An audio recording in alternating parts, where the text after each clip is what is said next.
Peço que você abra sua Bíblia comigo em Filipenses capítulo 4, versículo 4. Filipenses 4, versículo 4.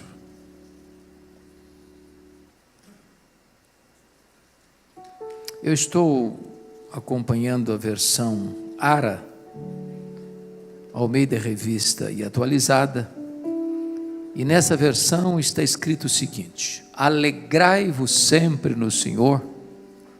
Outra vez digo, alegrai-vos. Eu peço que você repita comigo este versículo. Vamos juntos?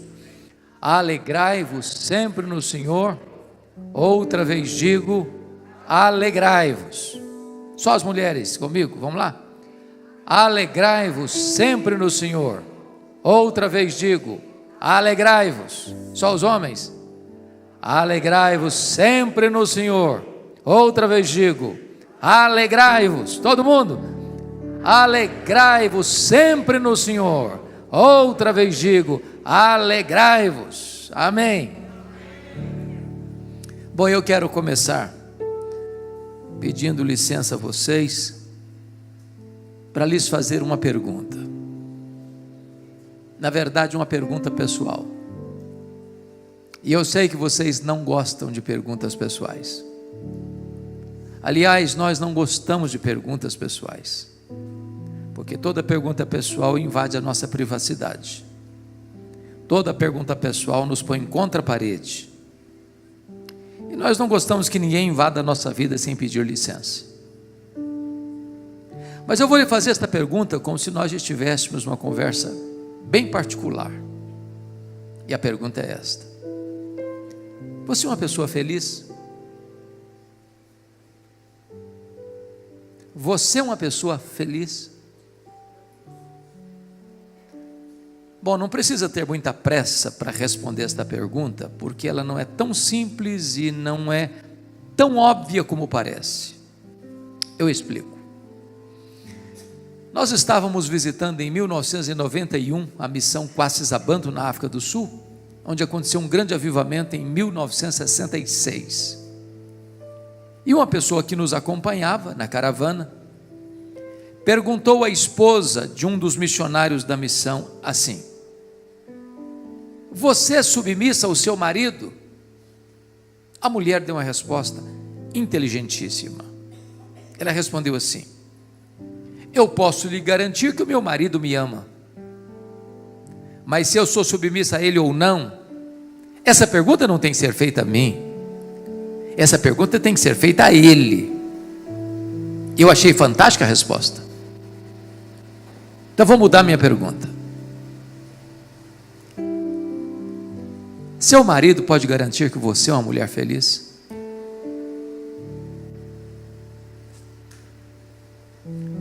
Sua mulher pode garantir que você é um homem feliz? Lá em Provérbios 31 diz que os filhos da mulher virtuosa se levantaram e disseram assim: mamãe é uma mulher ditosa, mamãe é uma mulher feliz. Seus filhos podem dizer isso a seu respeito? Seus pais podem dizer isso a seu respeito? Seus parentes podem dizer isso a seu respeito? Seus colegas de trabalho podem dizer isso a seu respeito? Os membros da sua igreja podem dizer isso a seu respeito? Paulo escreveu este texto sobre alegria, preso, algemado, acusado pelos seus irmãos. A alegria aqui não é substantivo, é verbo, e verbo no imperativo. A alegria é um mandamento divino. Isso porque o evangelho que nos alcançou é boa nova de grande alegria. O reino de Deus que está dentro de nós é a alegria no Espírito Santo. O fruto do Espírito é a alegria. A ordem de Deus é alegrai-vos, e a alegria do Senhor é a nossa força. Mas Paulo diz assim: alegrai-vos sempre. Então me permita uma pergunta: você tem problema na sua vida? Ou sou eu que tenho na minha? De vez em quando alguém fica doente na sua família também? Ou só na minha que fica? De vez em quando, ou até de vez em sempre, a grana fica curta lá também? Quando Paulo diz alegrai-vos sempre, o que ele está querendo dizer? Que a alegria do cristão, além de ser imperativa, ela é também ultra circunstancial. Não depende de circunstância. O grande desafio é ser uma pessoa feliz apesar das circunstâncias. Sabem por quê? Porque a alegria do cristão não é uma emoção, não é um sentimento. A alegria do cristão não é apenas ausência de coisas ruins e nem apenas presença de coisas boas. A alegria do cristão tem nome, tem endereço. A alegria do cristão é Jesus. Se você tem Jesus, você é uma pessoa feliz. Se você não tem Jesus, você pode até ter momentos felizes, mas não é feliz, porque a felicidade tem nome, é Jesus. Então Paulo está dizendo que a alegria do cristão, primeiro, é imperativa, segundo, ela é ultra circunstancial, e terceiro, ela é cristocêntrica. Bom, mas não precisa ser nenhum psicólogo ou entendedor da alma humana para descobrir que há muitos crentes salvos pela graça que não estão desfrutando desta alegria. Há um semblante pesado, há uma aura de tristeza. Basta você conversar com as pessoas, olhar para o semblante delas, para descobrir isso. Há muitos crentes que não estão vivendo aquilo que Pedro diz, uma alegria indizível e cheia de glória. A pergunta é: o que está acontecendo? Quem está roubando a alegria dos crentes? Quem está saqueando a cidadela da nossa alma? Quem está espoliando esse tesouro celestial que deveria banhar-nos e aspergir-nos? Parece-nos que esta carta, a carta da alegria, foi escrita para nos mostrar quais são esses ladrões que estão roubando a nossa alegria. Cada capítulo desta carta trata de um ladrão diferente. Com a Bíblia aberta comigo em Filipenses, por favor, peço que você me acompanhe. Em primeiro lugar, confira aí capítulo 1, versículo 12. Paulo diz assim: meus irmãos, eu quero cientificar-vos que as coisas que me aconteceram, ou as coisas que me têm acontecido, têm antes contribuído para o progresso do Evangelho. Preste atenção, as coisas que me aconteceram, ou que me têm acontecido, as coisas que nos acontecem, são as circunstâncias da vida. E as circunstâncias da vida são o primeiro ladrão da alegria. Sabe por quê? Porque as coisas acontecem conosco, querendo ou não, gostando ou não, planejando ou não.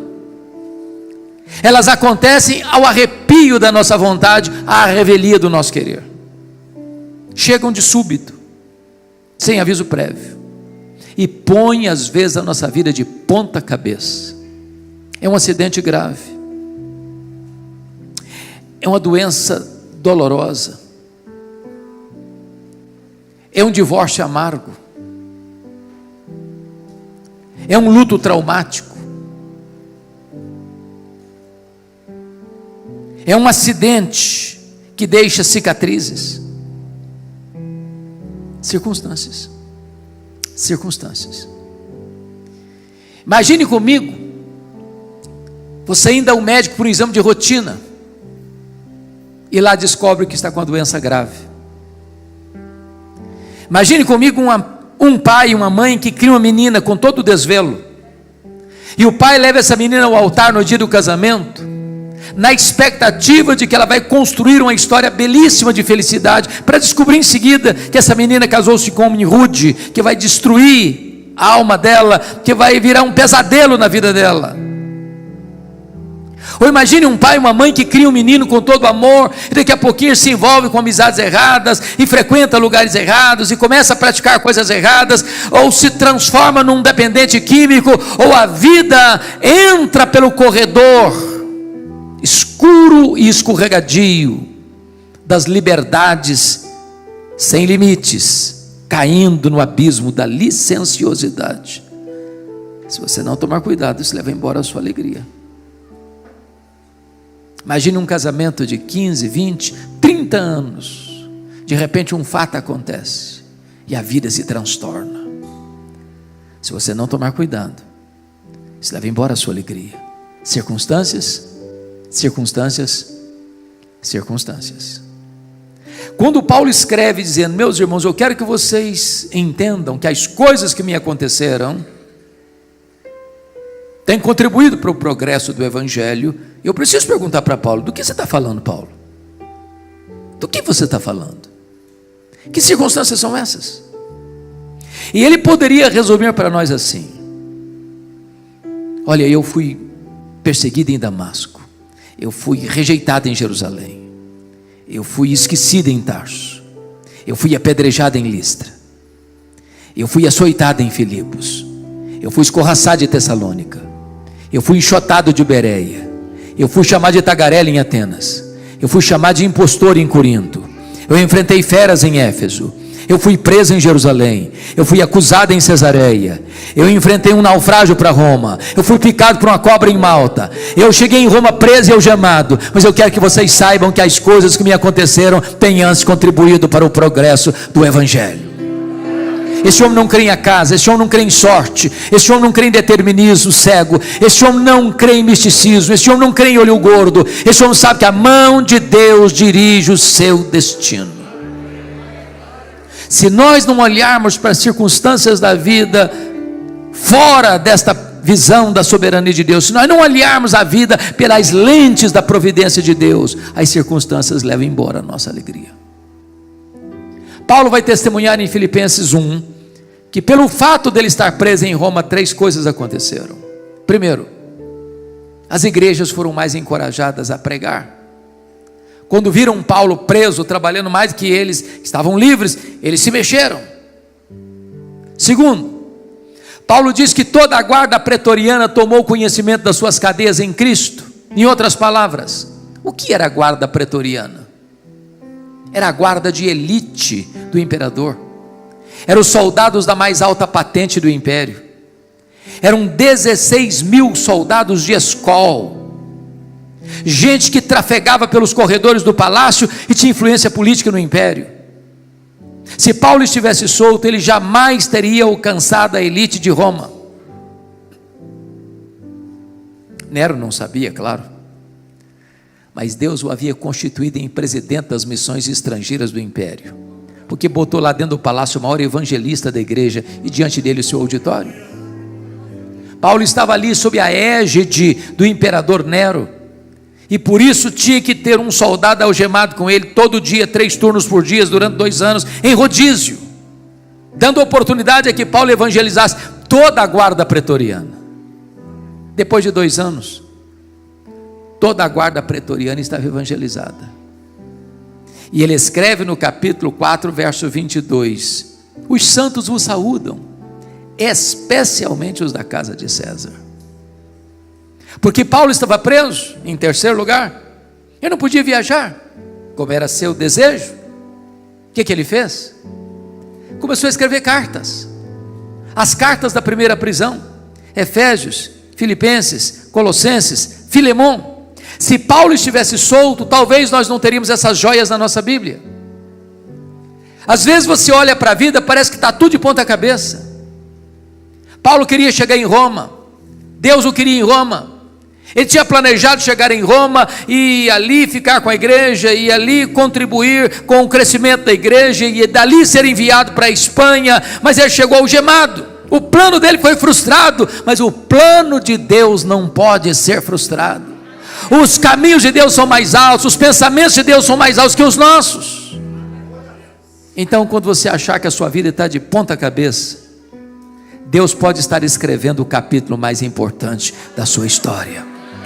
Olhe para a vida na perspectiva da soberania de Deus, para as circunstâncias não roubarem a sua alegria. Vamos ao segundo ladrão da alegria. Confira comigo o capítulo 2, versos 3 a 5.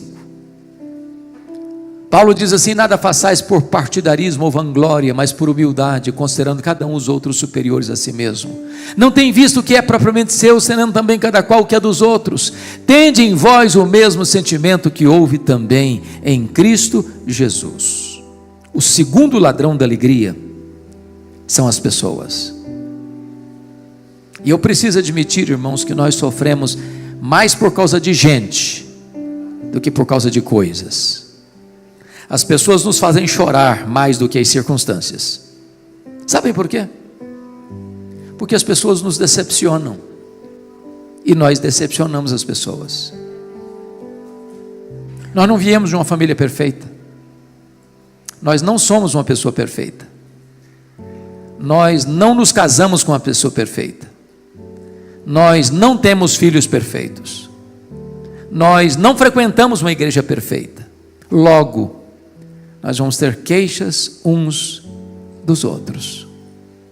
Por isso, não tem vida saudável, não tem casamento saudável, não tem família saudável, não tem igreja saudável sem o exercício do perdão. Se você não perdoar, diz a Bíblia, você não pode orar. Se você não perdoar, você não pode trazer sua oferta ao altar. Se você não perdoar, você não pode adorar a Deus. Se você não perdoar, você não pode ser perdoado. Se você não perdoar, você não tem paz. Você entrega aos verdugos da consciência, aos flageladores da alma. Agora, o perdão não é fácil, mas é necessário. Talvez uma das dores mais agudas que eu já tive na vida, e já tive muitas, aconteceu no meu primeiro ano de pastorado. Eu sou filho caçula, e o irmão acima de mim, no dia 1º de agosto de 82, completou 27 anos. No dia 2 de agosto, no dia seguinte, ele foi assassinado brutalmente, com 11 golpes de faca, todos mortais, pelo primo primeiro da sua esposa, gente criada conosco. Quando eu recebi o telefonema, foi como um soco na boca do meu estômago. Eu perdi a voz.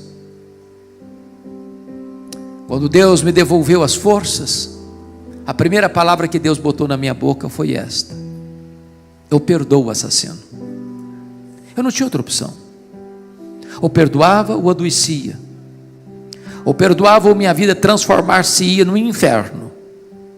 Ou perdoava, ou teria que abandonar o ministério. Mas eu posso lhes garantir que o perdão é maior que o ódio. O perdão cura, o perdão liberta, o perdão restaura. O perdão é a asepsia da alma, o perdão é a faxina da mente, o perdão é a alforria do coração.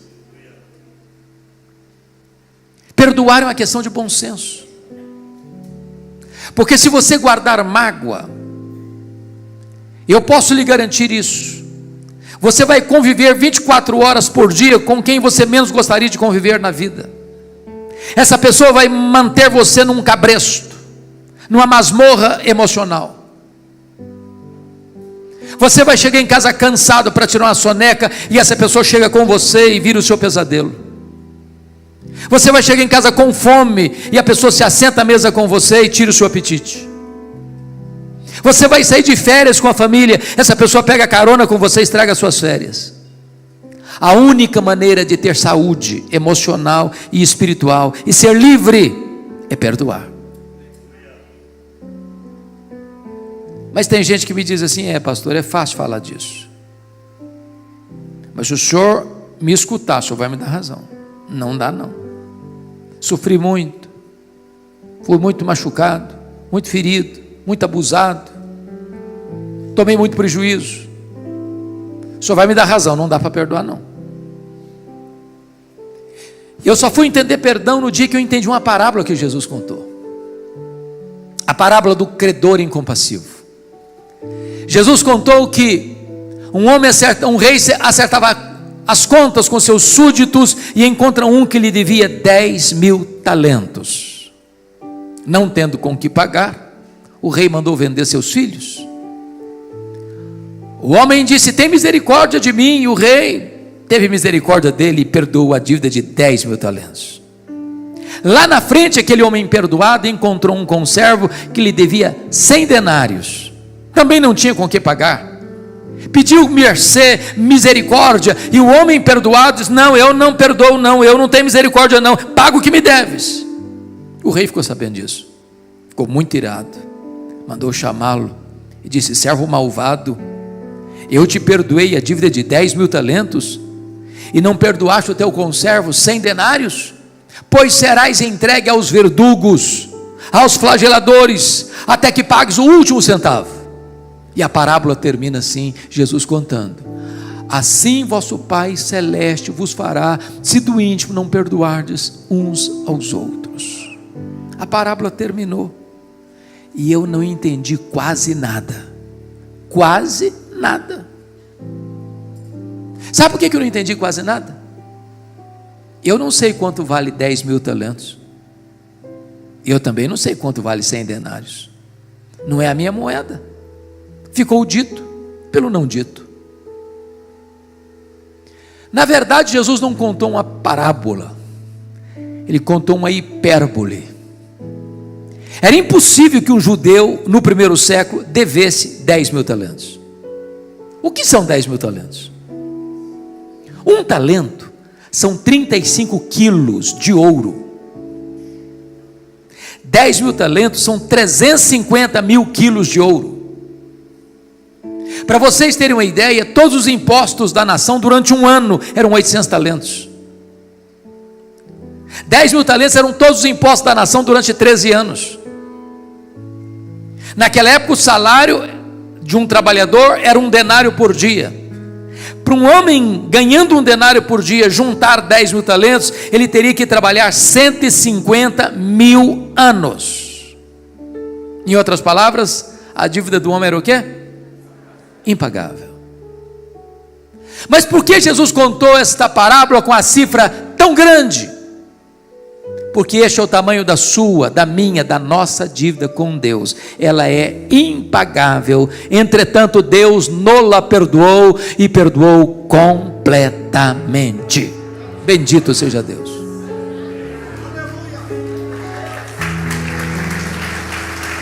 Ali na frente, aquele homem encontra alguém que lhe deve 100 denários. O que são 100 denários? São 100 dias de serviço. Quem acabara de receber um perdão de 150.000 anos, não está liberando um perdão de 3 meses e 10 dias. Qual é a proporção de 10.000 talentos para 100 denários?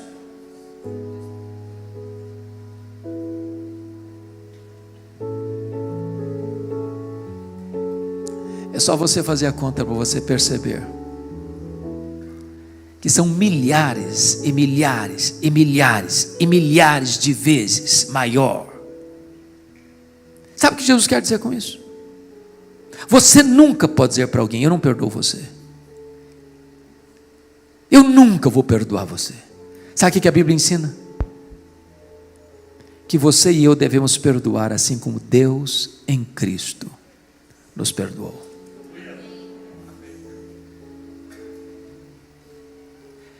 10.000 talentos são 600.000 vezes mais do que 100 denários.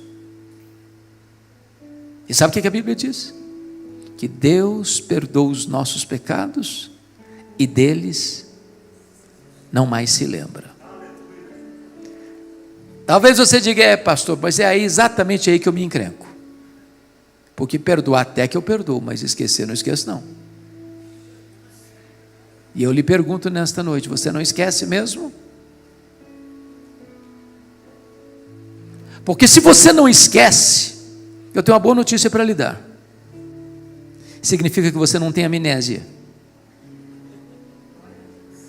Quando a Bíblia diz que Deus perdoa e esquece, a Bíblia não está dizendo que Deus tem amnésia. Deus não tem perda de memória. Deus é onisciente. Mas então o que a Bíblia quer dizer que Deus perdoa e esquece? A Bíblia quer dizer que Deus nunca mais joga no seu rosto um pecado que Ele já perdoou você. Deus nunca mais cobra de você uma dívida que Ele já perdoou você. E é assim que você e eu devemos perdoar. Portanto, perdoar é lembrar sem sentir dor. A igreja de Filipos é uma igreja maravilhosa, missionária, igual esta igreja aqui é missionária. Aliás, foi a única igreja que se associou com Paulo no que tange a dar e receber durante todo o seu ministério. Ajudou Paulo em Tessalônica, ajudou Paulo em Corinto, ajudou os pobres da Judéia, ajudou Paulo quando estava preso em Roma. Porém, sendo uma bênção porta para fora, porta para dentro, a igreja era um problema. Pasmem vocês, até as mulheres estavam brigando na igreja. Irmãos, quando as mulheres brigam na igreja, porque a coisa está feia. Lá no capítulo 4, verso 2, ele diz: rogo a Evódia, rogo a Sintique, pensem com cordialmente no Senhor. As duas líderes da igreja batem a cabeça. No dia que a Evódia dirigiu o louvor, a Sintique não aparecia na igreja. Elas não conseguiram resolver o problema sozinhas, foi preciso que um outro irmão fosse lá ajudá-las, para ver se entrava em entendimento. Tinha gente na igreja que trabalhava desde que ele aparecesse, vanglória. Tinha gente que trabalhava desde que o grupinho deles aparecesse, partidarismo. Tinha gente narcisista na igreja, só pensava nele mesmo. Eu acho que tinha gente dizendo para Paulo: Paulo, você está longe daqui, tem gente complicada, Paulo, aqui, tem gente que dá azia em copo de bicarbonato. Não dá não, Paulo. Aí Paulo responde assim: então tende em vós o mesmo sentimento que houve também em Cristo Jesus, porque ele, sendo Deus, não julgou como usurpação o ser igual a Deus, antes a si mesmo se esvaziou, assumindo a forma de servo, e se humilhou até a morte, morte de cruz. E ele estava pregado naquela cruz, e as pessoas que cuspiram nele, as pessoas que esbordoaram a cabeça dele, as pessoas que estavam blasfemando dele, ele ora e diz: Pai, perdoa-lhes, porque não sabe o que fazem. Assim como Deus em Cristo nos perdoou, devemos nós também perdoar. Se você tem pendência no seu coração, tome a decisão hoje, de perdoar. Senão as pessoas vão roubar a sua alegria. Terceiro ladrão, vamos lá? Capítulo 3, verso 19. O destino deles é a perdição, o Deus deles é o ventre, a glória deles está na sua infâmia, visto que só se preocupam com as coisas terrenas. O terceiro ladrão da alegria, eu acho que vocês aqui na Grande Belo Horizonte não enfrentam, né? Preocupação com dinheiro. Dinheiro aqui não é problema, é solução, né?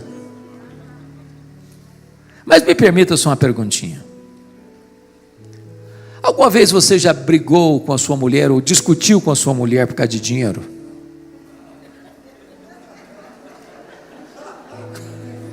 Vocês são muito crentes, eu sei que essas coisas não acontecem entre vocês. Alguma vez você já discutiu com o seu marido por causa de dinheiro? Porque se vocês falarem para mim que nunca, eu vou duvidar da honestidade de vocês. Porque as pessoas brigam por causa de dinheiro, brigam porque tem dinheiro, brigam porque não tem dinheiro, brigam porque tem muito dinheiro, brigam porque tem pouco dinheiro, brigam porque não tem dinheiro nenhum. Mas sempre brigam. O dinheiro é o maior pomo de discussão das famílias hoje. Aliás, dinheiro, irmãos, é muito mais do que uma moeda. Dinheiro é uma entidade. Dinheiro é um espírito. Dinheiro é mamon. Dinheiro é o maior ídolo deste mundo. É o ídolo mais adorado da nossa geração. É o maior feitor de escravos da nossa geração. Por amor ao dinheiro, pessoas se casam e descasam. Por causa de dinheiro, pessoas corrompem e são corrompidas. Por causa de dinheiro, pessoas mentem. Por causa de dinheiro, pessoas matam. Por causa de dinheiro, pessoas morrem. O grande problema é que algumas pessoas só se preocupam com as coisas terrenas. Gente que levanta de madrugada, gente que vai dormir tarde, gente que come penosamente o pão que granjeia, porque só se preocupam com as coisas terrenas. Dr. Toncini, no seu livro O Lado Oculto da Globalização, isso nós vivemos hoje a realidade da economia global. Isso é fato, né? Isso é fato. Estoura uma bomba lá na Bolsa de Nova York, Singapura, Tóquio. O tremor acontece na hora, no seu bolso, aqui e agora. Um exemplo simples disso foi o que aconteceu no mercado imobiliário americano de 2008, vocês acompanharam. A bolha estourou, a crise chegou, mas não afetou só a economia americana, não, afetou a economia mundial. Eu sou do estado do Espírito Santo, e vocês sabem que o Espírito Santo hoje é um dos maiores produtores de rochas ornamentais do planeta, um dos maiores produtores de granitos do mundo. Muitos donos de pedreira no Espírito Santo quebraram, porque o mercado imobiliário americano bambeou as pernas em 2008. A economia global. E nessa economia global, diz Tom Cine que mais de 50% das riquezas do planeta se concentram nas mãos de pouco mais de 100 empresas particulares. Há empresas mais ricas do que países. Por exemplo, a Toyota é mais rica do que a África do Sul. A GM é mais rica do que a Noruega. O Walmart é mais rico do que dezenas de nações. O grande problema é que essas mega empresas querem mais do seu tempo e mais do seu dinheiro. Se o seu casamento acaba, se a sua vida se enrosca toda, isso não interessa. O que interessa é que essa máquina tem que girar. E para essa máquina girar, você tem que consumir mais. E nós mergulhamos de cabeça no consumismo. Quer um exemplo? Na década de 50, alguns já tinham nascido aqui, nós consumíamos 5 vezes menos do que consumimos hoje. Não éramos menos felizes por isso. Eu não sirvo de referência porque fui criado no interior, na roça, na região rural. Que eu me lembre, eu só tive um brinquedo comprado em loja, um carrinho de plástico. Mas eu posso lhes garantir que eu nunca tive crise emocional por isso. Nem meu pai precisou me levar para o psicólogo porque eu estava em crise emocional. Hoje, via de regra, quando uma criança nasce, ela já tem mais brinquedos que ela consegue brincar a vida inteira. Você dá um brinquedo para uma criança hoje, ela brinca longas 2 horas, encosta no canto, até sucata, e quer outro. Se você não der, ela tem crise emocional, tem que levar para o psicólogo. Na década de 70% das famílias dependiam apenas de uma renda para se manter. Hoje, mais de 70% das famílias dependem de 2 rendas para manter o mesmo padrão. Ou seja, o luxo do ontem tornou-se necessidade do hoje. Eu tenho um amigo que tem 3 mulheres. Obviamente eu estou falando da esposa e das 2 filhas. Não pensem mal do meu amigo, por favor, tá? Num dia de casamento elas disseram assim para ele: temos que comprar sapatos novos. Bom, mas ninguém duvida disso. Casamento é tudo novo. Mas antes de ir para a loja, ele disse assim para elas: vamos dar uma olhadinha no que nós já temos? Abriu um mega power armário e contou 151 pares de sapatos. Tinha que comprar mais. Como é que você chama isso?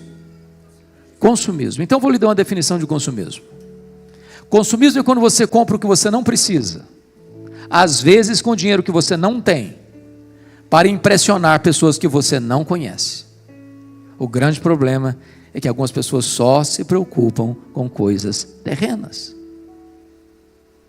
O Dr. John Rockefeller foi o primeiro bilionário do mundo, foi o primeiro homem a juntar $1 bilhão no mundo, foi John Rockefeller.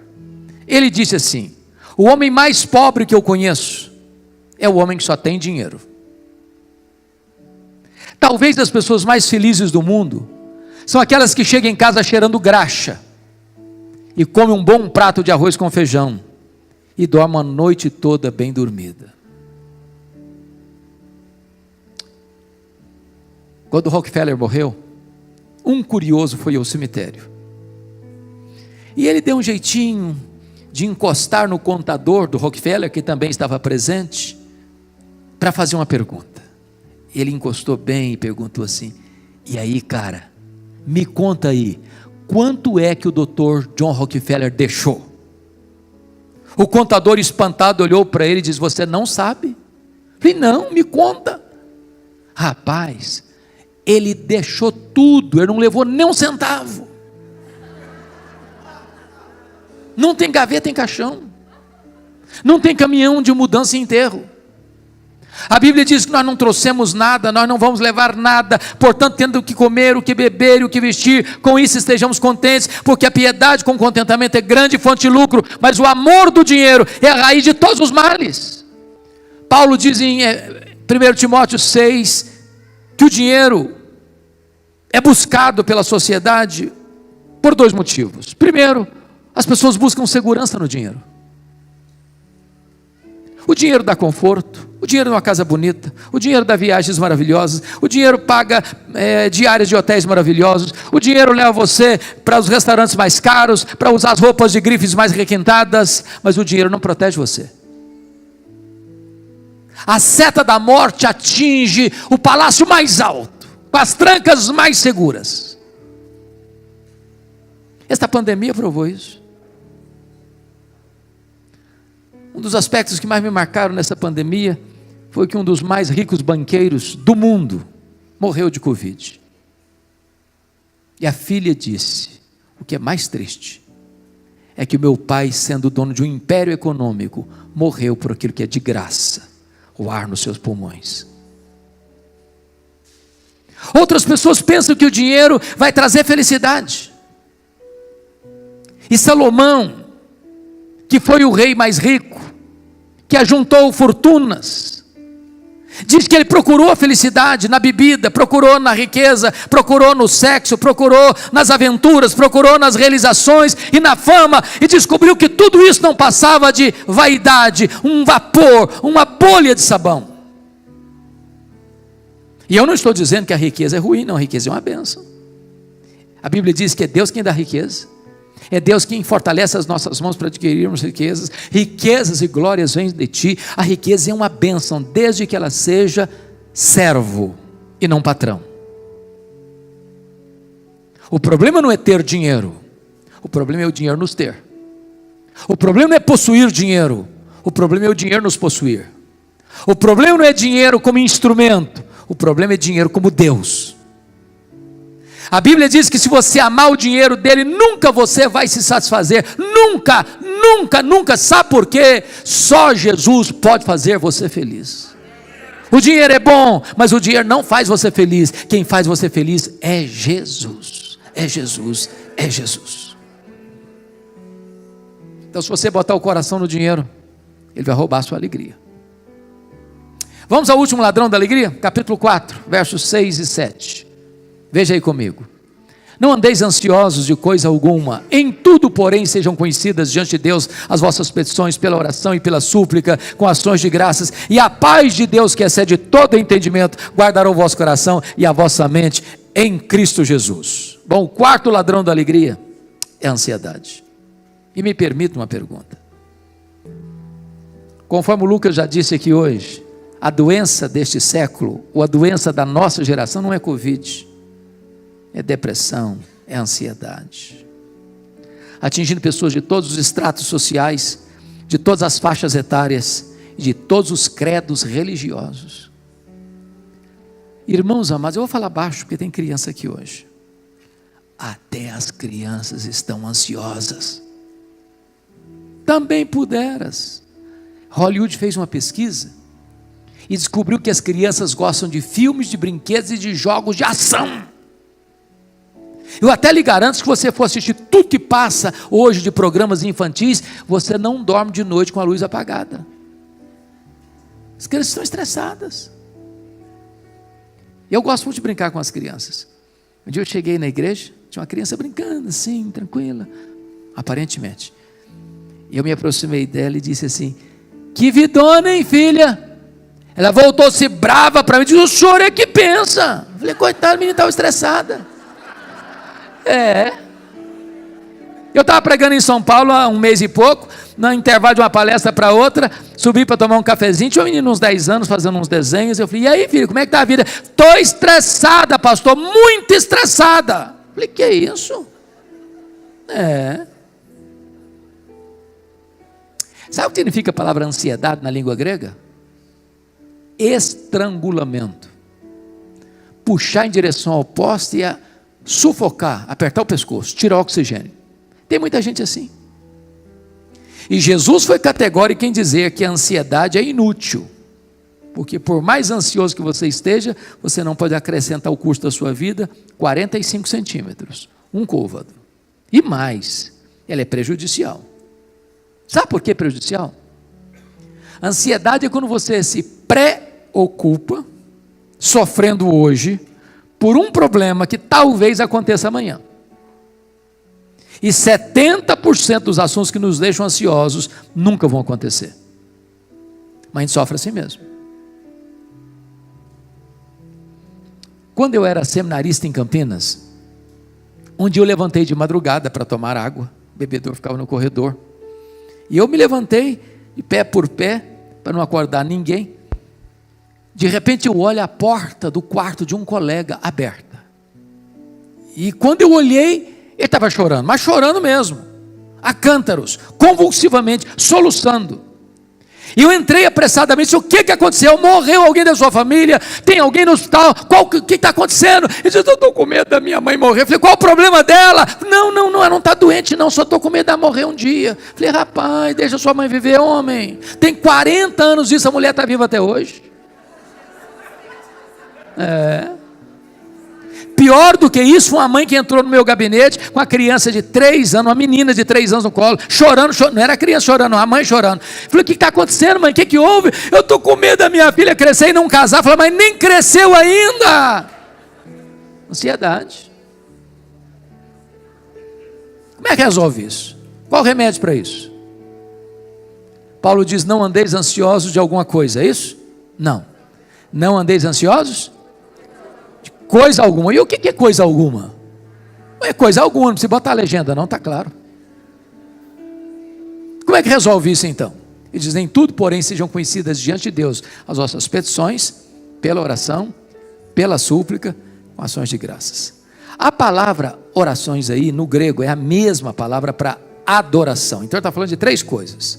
Você resolve a ansiedade quando você adora a Deus, quando você suplica ou pede a Deus, e quando você dá graças a Deus. Então me permita uma pergunta. Você sabe qual a diferença entre adorar a Deus e dar graças a Deus?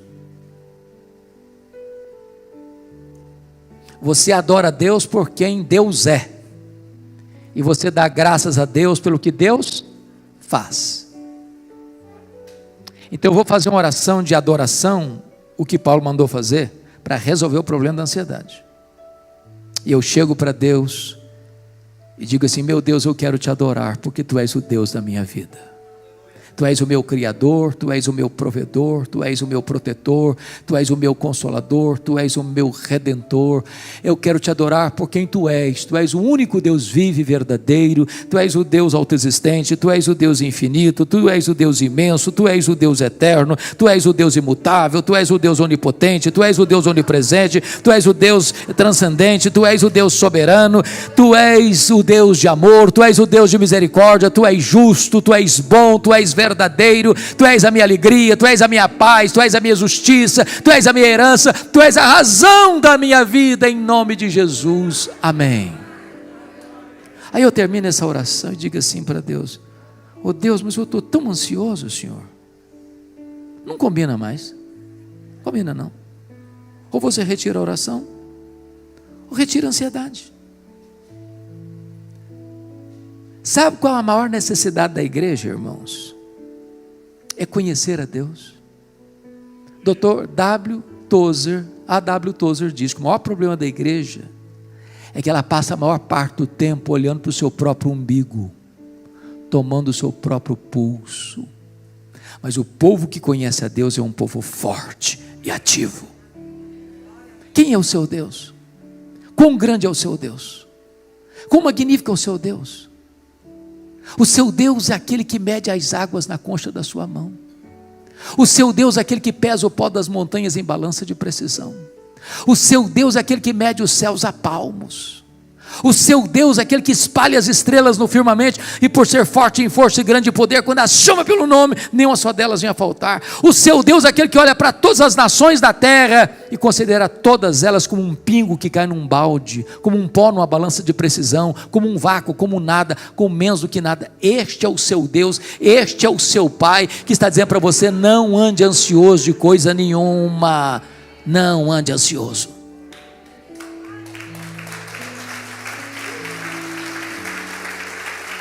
Como é que você vai resolver o problema da ansiedade? Paulo disse o seguinte: você quer resolver o problema da ansiedade? Você pode chegar para Deus e apresentar a Ele o seu pedido, a sua súplica. Fala para Ele. Ele conhece você, Ele criou você, Ele conhece a sua estrutura frágil. Eu disse hoje aqui que, pela graça de Deus, eu concluí domingo passado o comentário de Salmos, e eu estou tão encantado com Salmos. Você tem Salmo de lamento, Salmo de louvor, Salmos imprecatórios, Salmos penitenciais, Salmos messiânicos, mas a maioria dos Salmos não é de louvor não, é de penitência, é de choro, é de dor, é de lamento, é de angústia. Quando o salmista chega para Deus: meu Deus, até quando, Senhor? Eu estou sofrendo, está doendo, está machucando, ele está aflito, ele está angustiado. Então abra o seu coração para Deus, conta para Ele o que você está passando, as suas noites indormidas, as suas madrugadas insones, as suas lutas, os seus gemidos, os seus lamentos de alma e de angústia e dor. Fala para Ele, Ele se importa com você, Ele é seu Pai. Coloque todo o seu fardo, toda a sua ansiedade aos pés do Senhor Jesus. Você quer ficar livre mesmo da ansiedade? Paulo diz assim: comece a dar graças a Deus. Comece a dar graças a Deus. E eu tenho encontrado, Lucas, aquilo que você falou, eu tenho encontrado crente lamentando, murmurando, mas como dar graças? Eu perdi meu emprego, como dar graças? Eu fechei meu comércio, como dar graças? Eu fechei as portas do meu trabalho, como dar graças? Eu enterrei alguém amado da minha família, como dar graças? Se você não encontrou ainda motivo para dar graças, me permita lembrar algumas coisas. Quanto vale o fato de você estar enxergando nessa noite? Quanto vale? Por quanto você venderia os seus olhos? Quanto vale o fato de você estar me ouvindo nesta noite? Quanto vale? Quanto vale você ter pernas para andar? Quanto vale? Quanto vale você ter mãos para trabalhar, para abraçar? Quanto vale? Quanto vale você ter um cérebro que está funcionando, por isso você está aqui e não vegetando? Quanto vale? Quanto vale você ter um coração que bate 140.000 vezes por dia? Quanto vale? Jogando vida para dentro do seu corpo? Quanto vale? Quanto vale você ter 2 pulmões que enchem de ar o seu peito e mantém você vivo? Quanto vale isso? Você não está num respirador mecânico? Quanto vale isso? Quanto vale você ter 2 rins que filtram as impurezas do seu corpo e você não está numa máquina de diálise? Quanto vale isso? Quanto vale você ter uma casa para morar? Quanto vale você ter uma cama para dormir? Quanto vale você ter roupa para vestir? Quanto vale você ter pão na sua mesa? Quanto vale você ter uma família? Quanto vale você ter amigos? Quanto vale você ter a igreja? Quanto vale você ter Jesus? Quanto vale você ter um nome escrito no livro da vida? Quanto vale isso? Pare de lamentar, pare de reclamar, pare de murmurar e comece a dar graças a Deus. E Paulo diz que quando você faz isso, a ansiedade tem que ir embora, e a paz de Deus, que excede todo entendimento, guardará o vosso coração e a vossa mente. Sabe por quê? Porque a ansiedade é um pensamento errado e um sentimento errado. E a palavra guardará no grego é montar guarda, é montar sentinela. Deus põe uma soldadesca ao redor da sua cabeça e do seu coração. Quando a ansiedade quer vir, ela não consegue mais. É por isso que Paulo pôde dizer de dentro de uma cadeia, dentro de uma prisão: alegrai-vos sempre no Senhor. Outra vez digo, alegrai-vos. Então eu quero terminar. Eu quero terminar pedindo licença a vocês para lhes fazer uma pergunta. Aliás, para lhes fazer uma pergunta pessoal. E eu sei que vocês não gostam de perguntas pessoais. Aliás, nós não gostamos de perguntas pessoais, porque toda pergunta pessoal invade a nossa privacidade e nos põe contra a parede. E nós não gostamos que ninguém invada a nossa vida sem pedir licença. Mas eu vou lhe fazer essa pergunta como se nós estivéssemos uma conversa bem particular. E a pergunta é esta: você é uma pessoa feliz? Você é uma pessoa feliz? Que Deus nos ajude a dar essa resposta. Amém.